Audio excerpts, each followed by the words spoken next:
An incredible victory for the Ultimate Warrior there, becoming the first superstar to hold the WWE and Intercontinental Championships at the same time. A truly historic feat on the grandest stage of them all.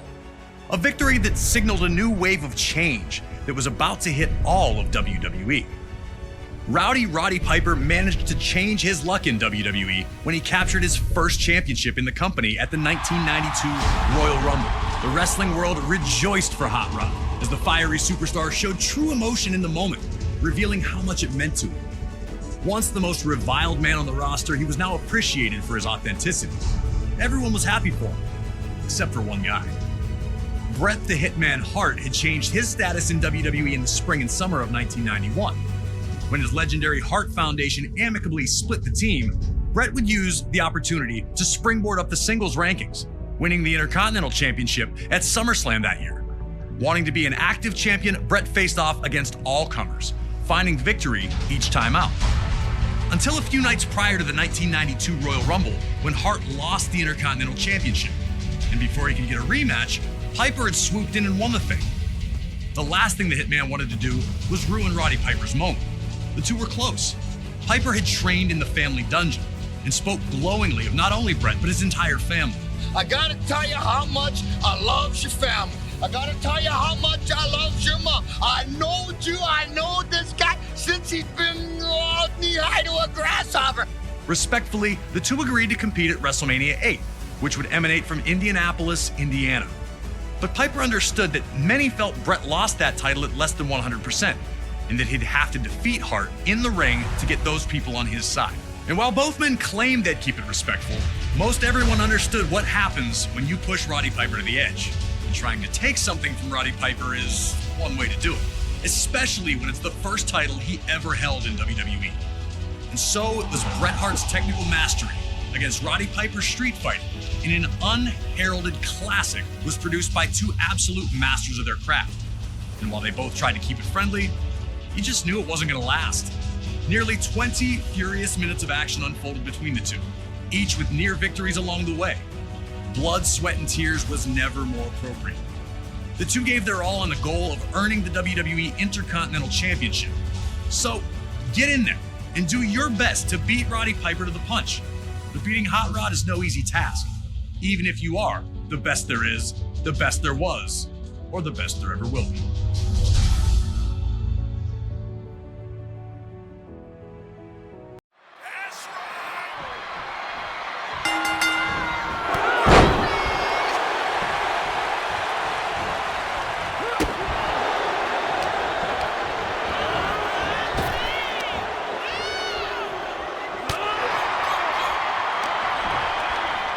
Heading into the match, the smart money was on Roddy Piper, resorting to his brawling tactics.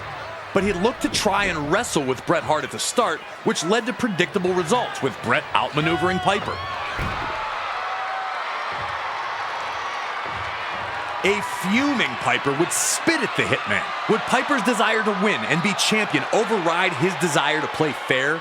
Could Hart use Piper's legendary temper as a constant exploit? Piper was already reverting to the man people knew him to be, and Hart was looking to exploit that fiery temper by embarrassing Piper as often as possible.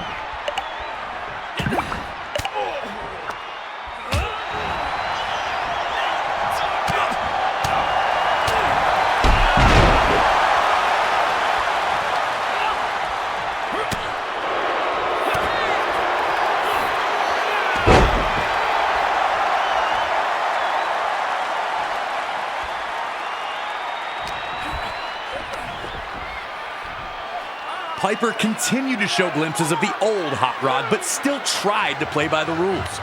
He was desperate to remain champion, but his respect for Hart and his family kept him from unleashing that old demon inside. And Hart used that to his advantage, tricking Piper by feigning a shoulder injury after landing awkwardly on a dropkick.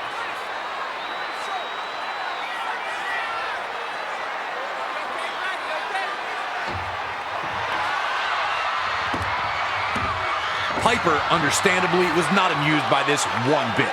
Piper slapped the taste out of Hart for gold bricking, as Bobby Heenan famously called it, and this once friendly competition was turning into the heated brawl many figured it would become.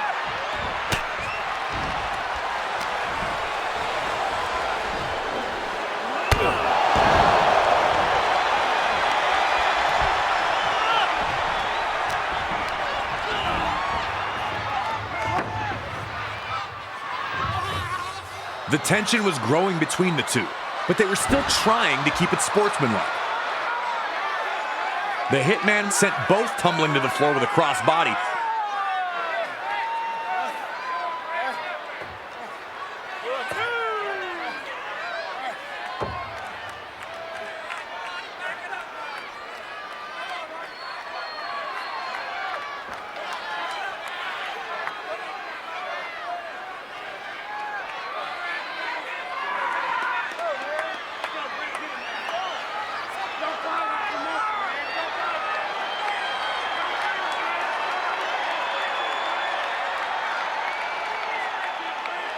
Piper would respond by holding the ropes for Hart to re-enter. Hart was hesitant, but ultimately accepted. And that was the information Piper needed, that Hart trusted him. Piper would immediately violate that trust by telling Bret his boot was untied and unloading a huge sucker punch. The gloves were off, and the two were in a fight for survival. Hart wanted to use little tricks, while Piper just suckered him with the old, "your shoe's untied." A huge shot from Piper, and it looks like the Hitman may be busted open.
tempers boiling, Piper manages this well-timed shove of Hart to knock the official down. And if you think that was accidental, then you don't know Roddy Piper. As soon as the official goes down, you see the old hot rod start to appear.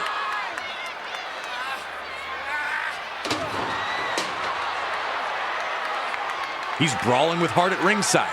He's throwing him into the ring steps.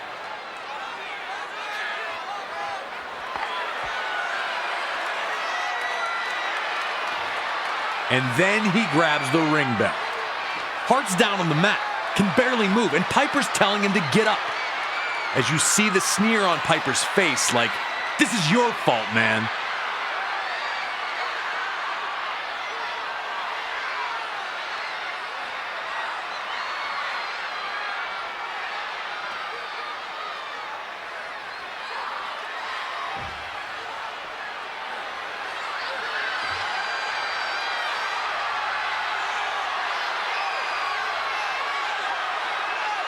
As Piper measures Hart up for the bell shot, you can see the inner struggle.